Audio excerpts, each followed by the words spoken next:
Vamos orar. Querido Deus, pedimos que o Espírito Santo mais uma vez esteja abrindo o nosso coração para a mensagem que vamos ouvir agora. Aqui estamos nós, Deus, de coração aberto, querendo te ouvir, querendo aprender mais de ti.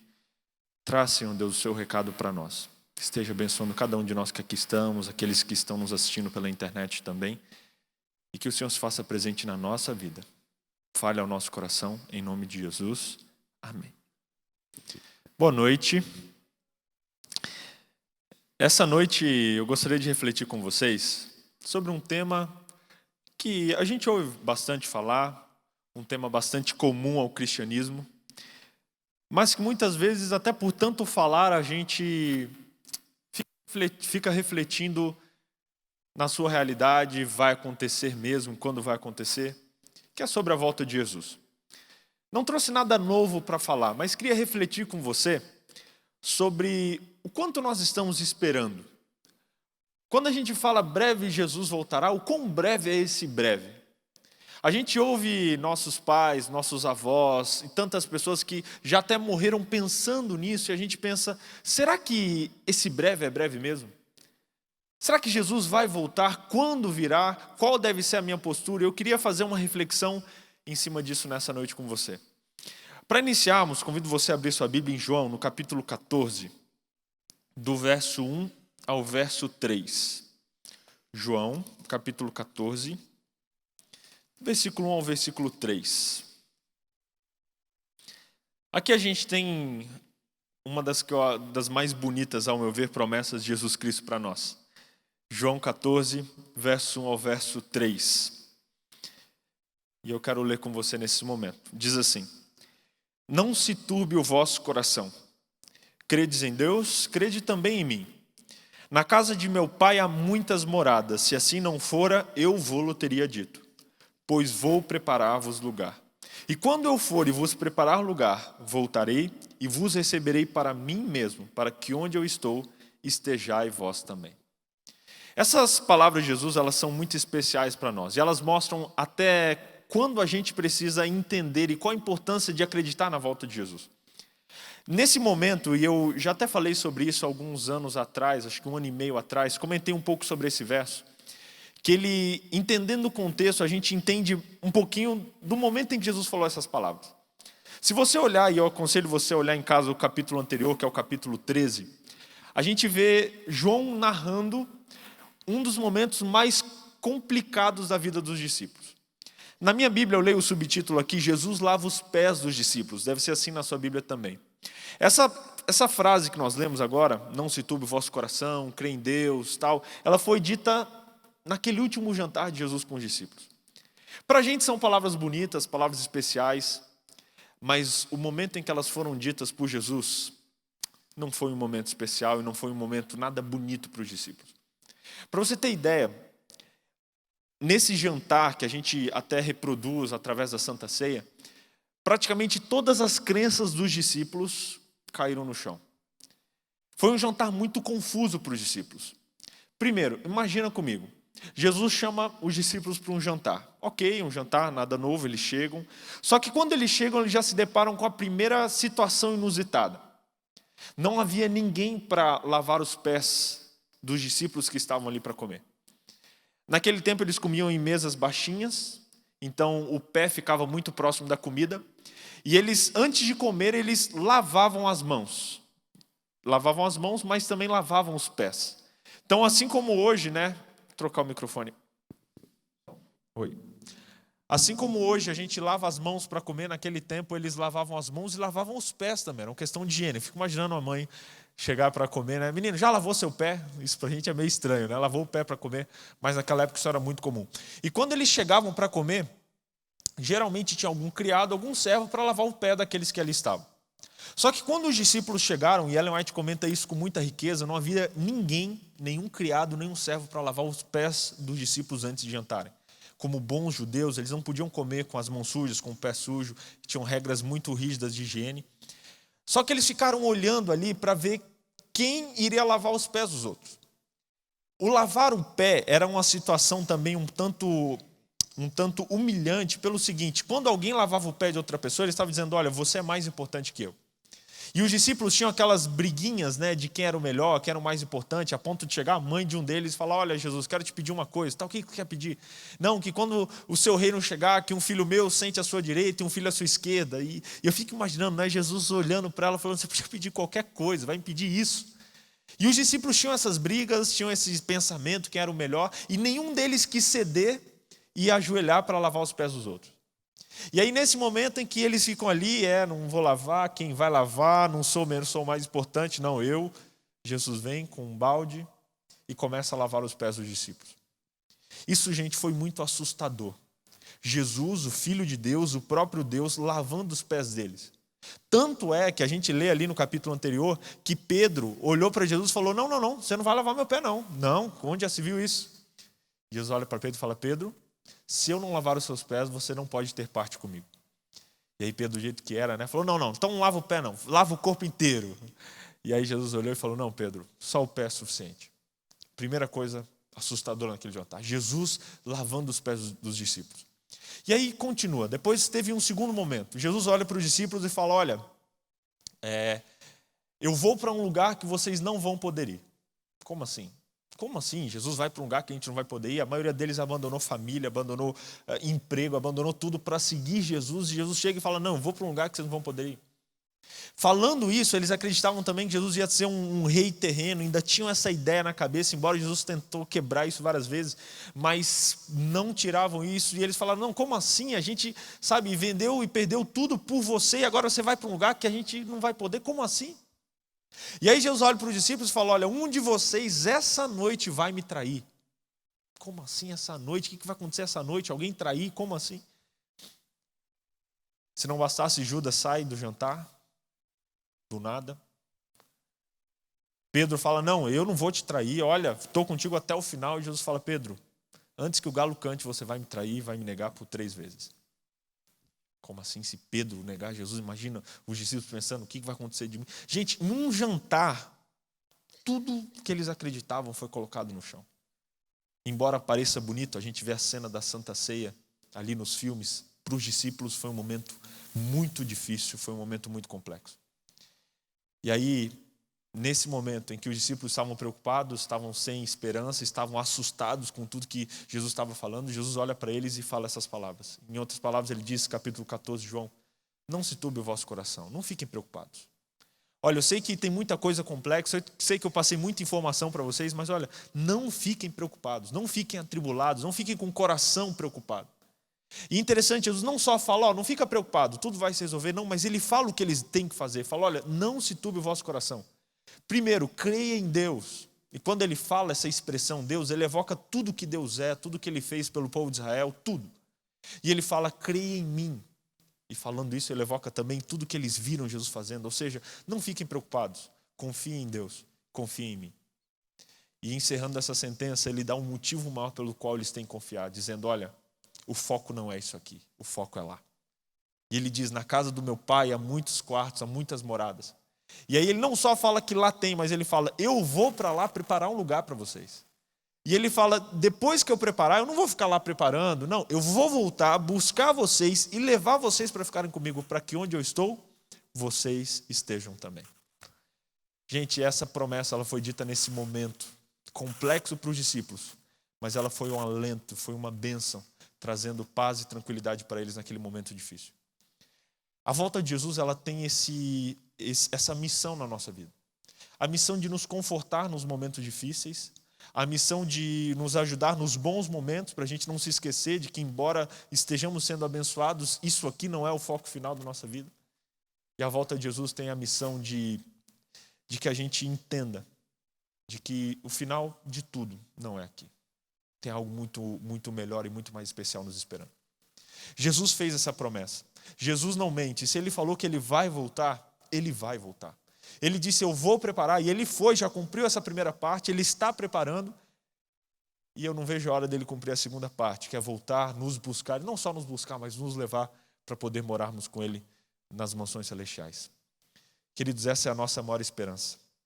É por isso que nós estamos aqui. É por isso que a gente, sabe, aguarda, a gente espera a grande volta de Jesus, esse momento especial onde a gente vai poder, sabe, ser eterno, vai poder ser imortal, vai poder se unir a Jesus e desfrutar da presença dele. Só que agora a gente chega num porém e numa questão. A questão de que às vezes parece que está demorando, às vezes parece que vai acontecer logo, às vezes parece que não. Conversando com meus pais, a minha avó já era cristã e acreditava nisso e morreu acreditando que veria Jesus nos seus dias. O meu pai acreditava que, sabe, antes mesmo de eu nascer, Jesus iria voltar. Eu acredito que muito em breve Jesus vai voltar. Só que muitas vezes, embora tenhamos essa promessa muito clara aqui em João, a gente se contesta indiretamente. Mas a gente sabe, principalmente nos momentos difíceis, a gente fica perguntando, Senhor Jesus, volta logo. E aí vai repetindo as dificuldades, a gente, Jesus volta, mas o que está acontecendo? Não, mas vai ser agora. E parece que não acontece. E um grande problema que eu chamo até de um problema também, são as teorias que criamos. Algumas teorias sem nenhum fundamento, outras até com certo fundamento, que visam nos aproximar e nos preparar para a volta de Jesus, mas que muitas vezes elas criam, na verdade, um efeito reverso. A gente vê, né? Por exemplo, ano 2000, foi falado, eu lembro que era criança, falaram, olha, 1999 para 2000, o tal do bug do milênio. Não, vai ter o bug do milênio, os computadores vão travar, vai mudar o número ali, e o negócio, sabe? E eu lembro que eu fiquei esperando ali no ano novo, né? 10, 9, 8, o bug do milênio, bug do milênio. 3, 2, 1. Estava ali todo mundo. Todo mundo se abraçando, não aconteceu nada.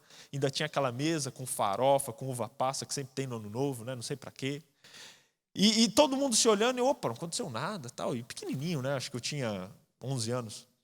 E aí foi ver na televisão, eles, pois é, não aconteceu nada, o bug do milênio. Não, é que a gente se enganou, não é de 99 para 2000, é de 2000 para 2001. Aí sim vai virar um milênio e tal. Ah, entendi. Também não aconteceu nada. E aí foi indo, e aí caiu um descrédito. Depois, lembro recentemente, um pouco mais recentemente, 2012, fizeram aquele filme, e porque os incas, os maias e não sei o que, a lua tal. E eu lembro que o dia marcado para o mundo terminar, um amigo meu postou no Facebook de manhã, olha, o mundo acabou e eu ainda estou indo trabalhar. Acho que não foi bem assim. E aí, mais uma vez, isso não aconteceu. E aí vem teorias, e aí vem pessoas falando, e eu sei que isso, a gente nem nota isso. Isso não é bíblico, a gente sabe que o dia e a hora não se sabe, mas principalmente para as pessoas que não acreditam em Deus, tudo isso vai fazendo com que a volta de Jesus se torne mais uma brincadeira. E aí quando a gente sai por aí falando, olha, Jesus vai voltar, Jesus está voltando, os sinais estão acontecendo, as pessoas, muitas vezes sem perceber, ligam e assimilam isso a esses eventos que aconteceram. Não, pode ser até que volte, mas lembra, já agitaram, já falaram, tal. E muitas vezes, queridos, isso é perigoso até no nosso meio, no meio cristão, porque a gente interpreta eventos, inclusive proféticos, notícias e situações que a gente vê que mostram que Jesus está voltando, mas muitas vezes no afã de pregar essa mensagem, a gente passa uma falsa ilusão de que, sabemos a data, e mesmo não sabendo a data, não vai ser agora, vai ser semana que vem, vai ser ano que vem, vai ser nessa década. E aí criamos uma expectativa em nós e nas pessoas, e quando isso não acontece, mesmo sem perceber, a gente vai se frustrando.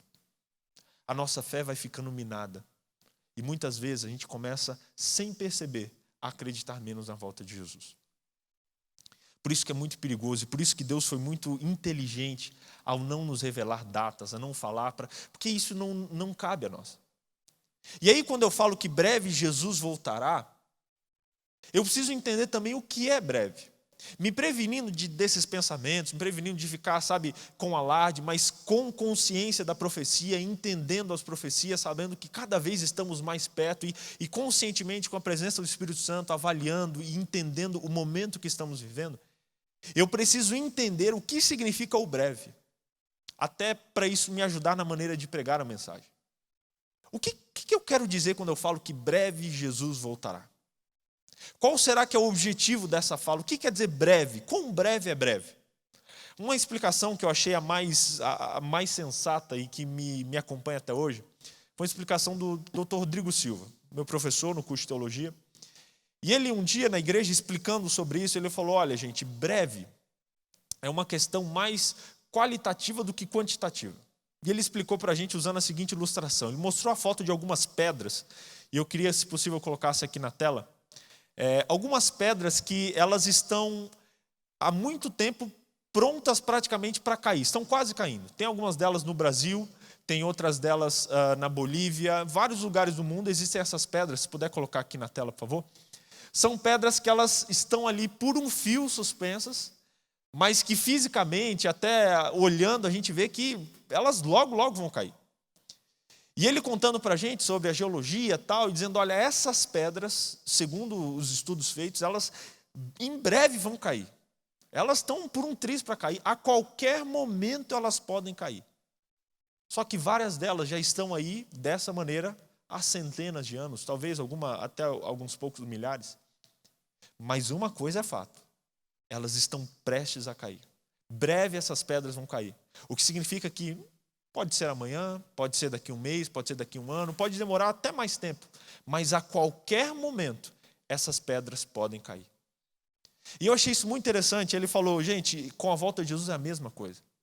Com a volta de Jesus, quando eu falo que breve Jesus voltará, é muito complicado eu falar, vai ser amanhã, vai ser ano que vem, vai ser... Mas é um breve de que a qualquer momento isso pode acontecer. É mais qualitativo do que quantitativo. Por isso, quando eu entendo que é breve Jesus voltará, mesmo que aconteça rápido, ou que talvez demore mais do que eu imagino ou eu espero, isso não abala a minha fé, porque eu entendo que a questão do tempo é com Deus e não comigo. Breve pode ser a qualquer momento. Pode ser amanhã, pode ser daqui a alguns anos, pode ser daqui a décadas, embora eu não acredite nisso. Mas breve é que a qualquer momento isso pode acontecer. E não cabe a nós medir quando isso acontecerá. Pelo contrário, precisamos estar prontos. E aí, quando eu entendo essa questão de breve, eu começo a esperar Jesus voltar pelos motivos certos. Dizendo tudo isso e falando isso, eu sei que alguém pode até interpretar, não, pastor, você está acalmando a gente, está dizendo que vai demorar, Não, de maneira alguma. Pessoalmente falando e olhando tudo que a gente vê, vendo as profecias se cumprindo, vendo o caminho que o nosso mundo percorre, eu, humanamente falando, sinceramente não acredito que vai demorar muito tempo. Sabe, as coisas estão acontecendo muito rápido, cada dia são notícias novas, o próprio ser humano está, denigrindo sua própria imagem, e se Deus não voltar logo, o próprio ser humano acaba consigo mesmo. Mas sabe de uma coisa? Eu tenho começado a colocar na minha mente o objetivo de parar de pensar no tempo. O objetivo de parar, Deus, ajuda-me a não focar nessa questão do tempo. A não começar a estudar a Bíblia só porque eu vi uma nova notícia e isso fez com que não vai ser agora e não, eu vou preparar.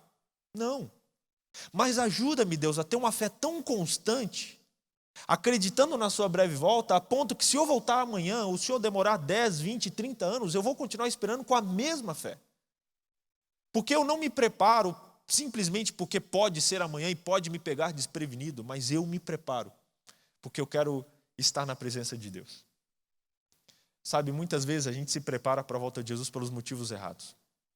Com medo de não estar pronto, com medo de... Sabe, e o medo ele tem o seu papel. A gente tem que enxergar também a nossa condição e nos despertar para isso. Mas o medo ele não tem poder para que a gente permaneça esperando. Na verdade, o maior sentimento que nos ajuda a ter uma espera verdadeira é o amor. Eu me lembro que eu morava lá em Brasília e estive recentemente visitando meus pais, semana passada, fazendo uma semana próximo lá, os visitei. E me lembro que a gente morava num condomínio e era bem longe do trabalho do meu pai, não bem longe, uns 40 minutos, 30 minutos. E eu ficava com a minha irmã ansiosamente esperando na janela o meu pai chegar. E no condomínio ficava a portaria lá longe, era um condomínio de casa, a nossa casa era a última, mas como não tinha quase nenhuma casa, a nossa era quase a primeira daquele condomínio, eu conseguia ver lá de longe o meu pai subindo, entrando com a Fiorino branca que ele tinha. Alguém se lembra da Fiorino? É um carro que existia aí. E o meu pai subia com a Fiorino dele, dava a volta, que era o caminho, e voltava. Eu lembro que eu ficava olhando com a minha irmã, na janela, especialmente sexta-feira, que meu pai chegava mais cedo, a gente sabia que o sol ia caindo, meu pai estava chegando, e a gente ficava na janela de casa. Tinha um sofá encostado na janela, e a gente ficava em cima ali das costas do sofá, debruçado na janela, esperando e olhando o momento em que eu visse a Fiorina do meu pai. Vendo a Fiorina, eu saía correndo para poder encontrar o meu pai no caminho, e ele colocava a gente na parte de trás ali da Fiorino, dava uma volta no condomínio ali, aquele negócio gostoso, a gente ia para casa. Todas as sextas a gente fazia isso. E eu lembro que algumas sextas eu não fui para a janela, porque eu não estava muito feliz e nem com muita vontade do meu pai chegar, porque eu sabia que eu tinha feito coisa errada. Quando meu pai chegasse, iam falar para ele, e aí eu sabia que eu ia ter uma boa conversa com ele. Mas quando eu não tinha do que temer, quando eu não tinha, sabe, do que ter medo, eu ficava ansioso esperando. E aí eu comecei a medir essas duas coisas e perceber que o medo, ele pode até nos ajudar, nos preparar para a volta de Jesus, mas sabe, o medo é um sentimento muito volátil. Quando, na verdade, o amor, ele nos ajuda a esperar mais. Por amor ao meu pai, eu esperava ele chegar. Por saudade de ver o meu pai, eu esperava ansiosamente ele chegar. Pela alegria dele me receber, dele me colocar ali na garupa, da gente poder dar voltas no condomínio, da gente sentar, ter o culto, ouvir alguns discos que ele tinha. Sabe, tudo isso me motivava a esperar o meu pai ali na janela. E aí isso me leva a avaliar um pouquinho do porquê, qual o sentimento por trás da minha espera pela volta de Jesus. Será que eu espero e eu me preparo, venho à igreja, vejo as coisas acontecendo, eu levo minha vida espiritual com mais afinco por medo dele chegar e eu não estar preparado? Eu me ajeito aqui, resolver minhas coisas que está voltando? Ou eu me preparo por amor e por saudade de Jesus, e porque eu não vejo a hora dele voltar, então eu quero estar preparado para esperar, para poder estar na presença dele. Esse sentimento, ele muda tudo. E a gente precisa, escanear o nosso coração e refletir. Por que estou esperando?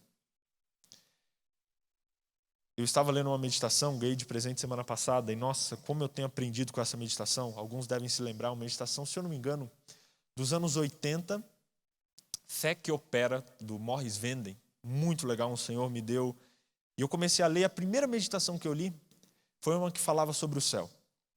E eu achei muito legal que ali ele falava, olha, a gente tem que esperar ansiosamente pelo céu. E ele citando, ele falando ali nas páginas já amarelas da meditação que eu ganhei, e ele dizendo, olha, o céu vai ser um lugar incrível. No céu a gente vai poder pular de paraquedas sem paraquedas. Até ria, não é uma inspiração juvenil. Eu falei, nossa, como é que ele está falando isso? Pular de paraquedas sem paraquedas. A gente vai poder mergulhar sem instrumento de mergulho.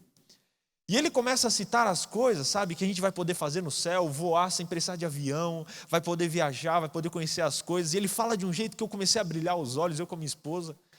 Falei, gente, olha isso aqui, parece um amigo meu me falando.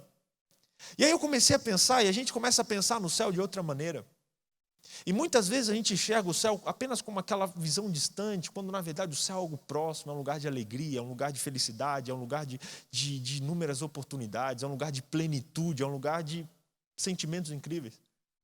Só que ali ele citava, e o que mais me chamou a atenção é que ele falou, apesar de tudo isso, o mais importante vai ser termos a companhia de Jesus Cristo. E aí eu percebi qual é o principal objetivo de esperar a breve volta de Jesus. Não é só para não ter mais morte, não é só para sair desse mundo de pecado, não é só para viver num local que eu vou poder voar. Não, tudo isso é legal, tudo isso é importante, ok. Mas o principal é poder estar na presença de Jesus.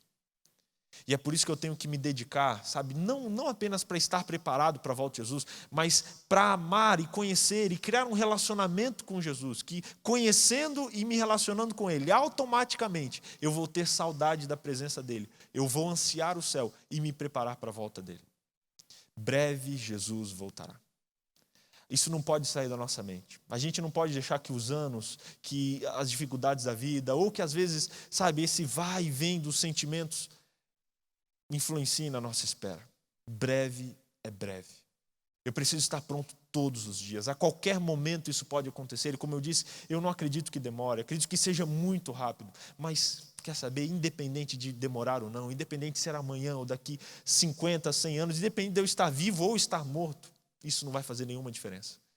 Porque eu espero Jesus, não apenas para sair dessa terra, mas para poder desfrutar da companhia maravilhosa que Ele tem. Eu quero deixar essa pergunta para você hoje. Será que você tem esperado a volta de Jesus? Será que em algum momento da sua vida você já esperou isso com mais afinco? Talvez quando você entrou na igreja, talvez é um momento de provação. Talvez você fala, pastor, olha, hoje eu realmente preciso me atentar mais com isso. Às vezes a gente olha tanto para as coisas da terra que se esquece do céu. E eu vim hoje dar um chacoalhão em você e dizer que breve Jesus voltará. Talvez alguém aqui esteja do outro lado, esteja com esse sentimento às vezes de, poxa pastor, mas será? Sempre fala breve, às vezes não acontece. Eu vim dizer para você que breve Jesus voltará. E para todos nós que aguardamos a volta de Jesus, eu queria que a gente saísse refletindo nessa noite. Qual é a motivação e qual o sentimento que nos leva a dizer e acreditar que breve Jesus voltará? Que a nossa oração nessa noite seja, Jesus, eu não quero me preparar por medo, eu não quero me preparar simplesmente para estar num lugar melhor, eu quero me preparar, porque eu não aguento mais de tanta saudade. Eu quero te conhecer, eu quero estar na sua presença, eu quero, estar contigo. E esse deve ser o maior motivo por trás da nossa espera da volta de Jesus. Quando a gente espera Jesus por amor a Ele, por saudade da sua presença, por um sentimento de amizade tão grande, de pai e filho, de irmão com irmão, e não importa o tempo. Pelo contrário, o tempo não nos desanima. O tempo, na verdade, faz aumentar o desejo do reencontro. Eu lembro que eu saí de casa muito cedo. Eu, com 15 anos, já fui estudar no colégio e fiquei muito tempo longe. Eu lembro que ficava alguns meses longe dos meus pais, principalmente naquela fase inicial, e eu sentia muita saudade. E quanto mais tempo passava que eu não via os meus pais, ao invés de eu sentir menos saudade ou de começar a me anestesiar, é o contrário.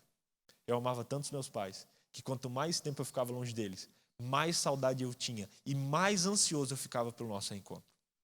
Que eu e você temos um sentimento de amor tão grande para com Deus, que talvez aos nossos olhos a demora não nos desanime, pelo contrário, que ela nos fortaleça na convicção de que breve é breve. Breve pode ser amanhã, breve pode demorar mais do que eu imagino, mas o tempo não importa. Porque eu espero não pelo tempo, mas pelo privilégio de poder reencontrar com o meu Senhor Jesus nas alturas. Amém? Eu queria reafirmar esse compromisso com você. E quero perguntar quantos nessa noite querem reafirmar o compromisso de se preparar para em breve subir com Jesus para as mansões celestiais. Quero ver as mãos. Deus abençoe. Ratifique esse compromisso. Reforce isso no seu coração. Todos os dias fala, Senhor, eu quero te encontrar, eu quero estar na tua presença, eu estou morrendo de saudade de você. Que isso, com certeza, Deus vai usar e Deus vai criar um relacionamento conosco que vai apenas aumentar a saudade e o desejo de reencontrá-lo quando Ele voltar. Feche seus olhos, eu quero fazer uma oração com você. Senhor Deus, muito obrigado por essa promessa que a tua palavra dá.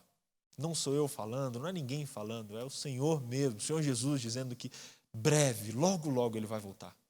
Muito obrigado, Deus, porque a gente pode acreditar nela. Muito obrigado porque o Senhor não mente. Se o Senhor falou, o Senhor vai cumprir. E ajuda-nos, Deus, as coisas desse mundo, os problemas, as dificuldades, até as bênçãos que a gente recebe, que em nome de Jesus, nada disso nos afaste dessa espera. Ajuda-nos, Deus, a todo dia ratificar, todo dia estarmos ligados a Ti, para que essa saudade cresça no nosso coração, esse desejo, essa ansiedade possa só crescer, para que a gente espere o Senhor voltar, não por medo de ficar aqui, mas pelo anseio de encontrar e de passar a eternidade ao seu lado. Deus, renova e purifica as nossas motivações. Que a gente faça o certo pelo motivo certo, que a gente venha à igreja, que a gente estude a lição, estude a Bíblia, para criar um relacionamento contigo, que a gente, te espere com o coração aberto. Abençoe, Deus, aqueles que talvez já desacreditaram na tua volta. Abençoe aqueles que talvez estão esperando há muito tempo, que já criaram expectativa e às vezes estão, desanimados. Será que isso vai acontecer? Será que vai mesmo voltar? Deus, reforça a nossa fé e ajuda-nos a esperar confiantemente na tua breve volta. Ajuda-nos a motivar as pessoas também. Ajuda-nos a falar disso para o nosso colega de trabalho, para as pessoas que a gente encontra na rua. E não só falar, mas viver de tal maneira que elas enxerguem na nossa vida que nós estamos esperando a sua breve volta. Nós reafirmamos nessa noite o compromisso de esperar. E de não só esperar, mas apressar a tua volta. Entra no nosso coração, transforma o nosso sentimento. Amplia essa saudade e coloca um amor sincero por ti, para que a gente possa te esperar pelos motivos certos. Nos entregamos em tuas mãos. Obrigado por essa promessa maravilhosa, que nós dizemos e agradecemos nessa noite. Em nome de Jesus, amém. Amém.